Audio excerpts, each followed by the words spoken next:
This is all happening so fast, isn't it? I didn't think the playoffs were going to start till like the 25th, 26th of August, but they're happening now, 22nd and the 23rd, and so on.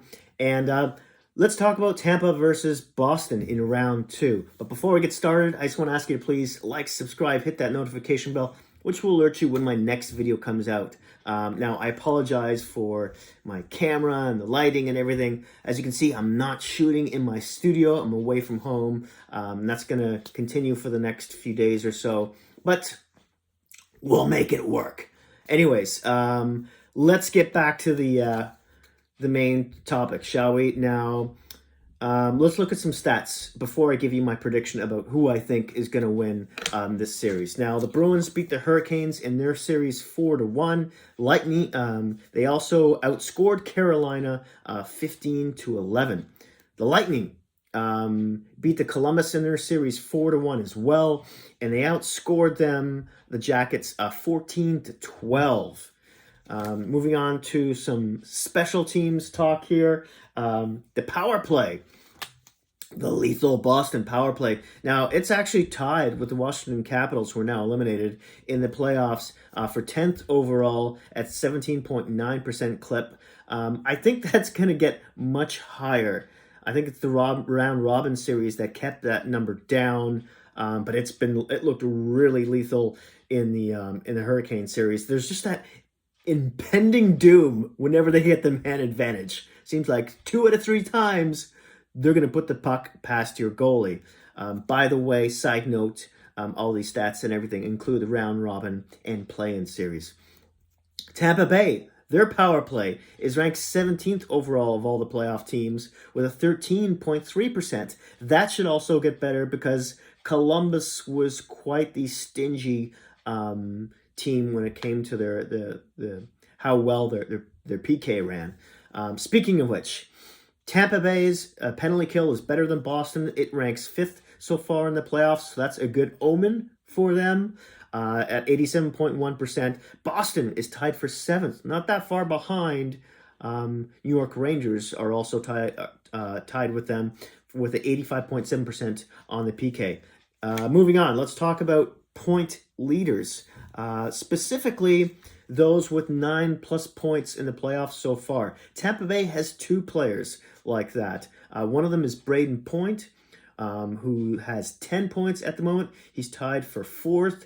And then there's Kucherov, who's the other player, who's tied for 5th with 9 points. Boston only has 1 player with 9+ points, and that is, surprise, David Krejci. Yeah. You think I named someone off the perfection line, wouldn't you? Now, he has 9 points. And also, side note here, keep in mind that both Boston and Tampa have played 8 games, including the round robin series so far.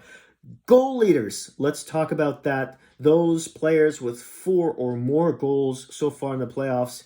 Tampa Bay has 1 of them, and I'm talking about Braden Point, who's got 5. He's tied for 2nd in the playoffs so far. Boston has none.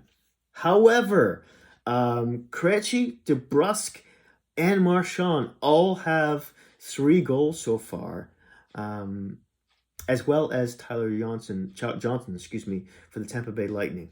Now, let's move on. Let's talk about goalies and save percentage. Now, Vasilevsky leads the pack here of the 2 teams. He has a 9.27 save percentage in 8 games. He ranks 12th in the playoffs so far. That's tied with Markstrom from the Canucks, by the way. And there are only 4 active goalies with a better numbers than him, and that's Francois from Colorado, he's ranked number 1 overall, but he's only played 2 games so far. There's Carter Hart from Philly.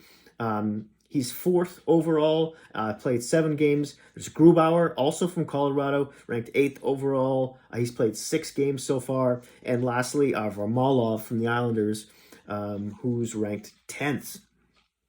Now, Halak, Boston's goalie's got a 9.12 save percentage in 4 games in the playoffs at this moment. That's ranked 17th overall in goalies in the playoffs. Rask, who has left the bubble and he shouldn't be coming back, had a 904 save percentage in 4 games. The backup goalies. This is somewhat of an interesting one, more for Boston than for Tampa. Now, for Tampa, it's going to be McElhinney, who hasn't played so far in the playoffs this season, but during the regular season had a 906 save percentage in 18 games. And remember, he looked really good for Carolina in last year's playoffs. So there's some experience and a veteran backing up Vasilevsky. That's a very good thing. Now for Boston, it's kind of a big question mark here.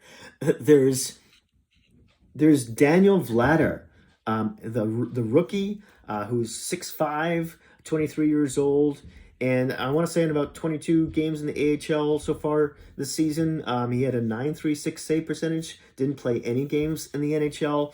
The other possibility that Boston could use to back up Halak is Maxim Legacy.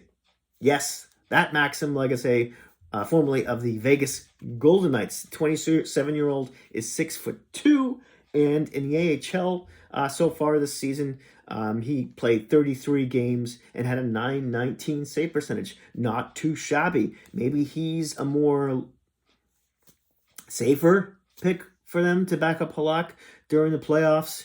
So we'll see how all that shakes out. Now, who's my pick going to be?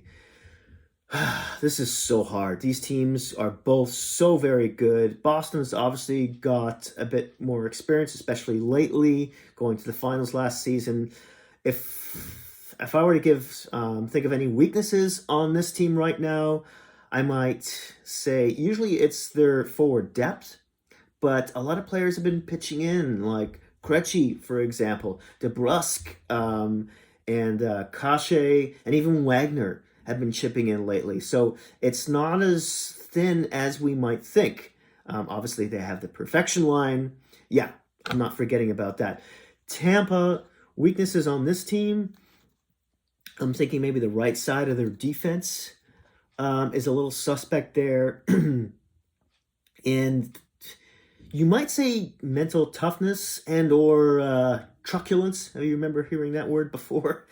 But they went out and got Goudreau, who's supposed to be good on the penalty kill, face-offs, that kind of thing. And there's him, and there's Pat Maroon, formerly the St. Louis Blues, who won the Stanley Cup last season, so that's experience there. And Blake Coleman, who is one tough SOB.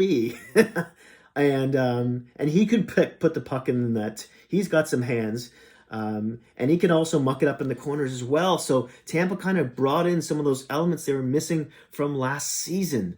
And then, of course, McElhinney being the backup goaltender to help out with Vasilevsky. So that's also a plus. This is so hard.